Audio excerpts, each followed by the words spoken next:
Guys, today's video is not going to be about Gucci gear, knives, guns, or anything like that. It's going to be a little down and dirty, talking about what to do when Mother Nature calls during an emergency situation. And this dirty business will be coming up next, right here on Minuteman Preparedness.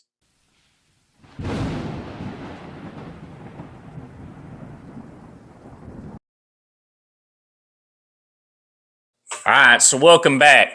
I know this isn't a glamorous topic. You know, it's not one of those things that I find super interesting, but it is something we have to be mindful of and something that we have to think about and kind of get some preps set up for if it's needed. So if you live in an area that has municipal services such as municipal water and sewage, you may not think you have to think about these things, but you do.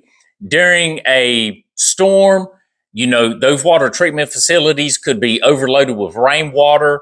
The systems could go down. They could have a cyber attack. There's any number of reasons that those facilities could be shut down. They may be running during an emergency, but they have to have power to operate. Most of them, have diesel generators or some type of setup like that to keep them operable. But how much fuel do they have to keep them running? That's a big question for all these different municipalities. So you have to be prepared for this. Like for me, I have a septic tank. Most people with septic tanks know, most people, that all you have to do is pour some water in the back of the tank and you can flush it and you're good to go. Or if you're super prepared, a little bit more prepared, you'll have a generator where your well pump operates and you have electricity so you can continue daily life as normal as possible. But if you're in a storm shelter, bomb shelter, fallout shelter, apartment building, or just in a house where you rely on some sort of treatment facility, you may need to think about something like this.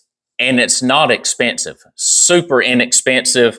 Most of this stuff you can get at the Dollar General, Walmart, Amazon, all these different places. So I've got just a standard 5-gallon bucket.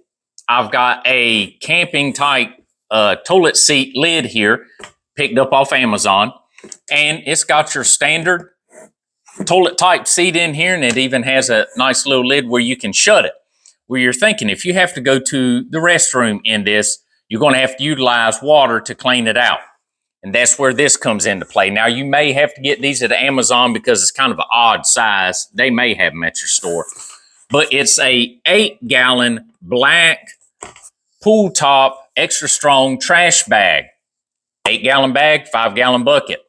Take your lid off, put your bag in there. You get a good amount of overlap. You can put your seat on there.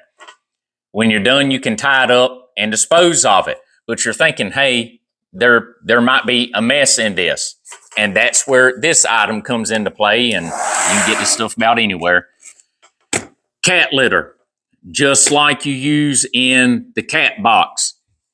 You put a little bit of this inside of your black trash bag, and once your business is complete, this will absorb the liquids, kill the ammonia smell, help kill some of the other unpleasant smells, kind of help bring everything together so you don't have a big mess. And then you can pop your lid off, tie it up, and dispose of it in a proper manner. Now,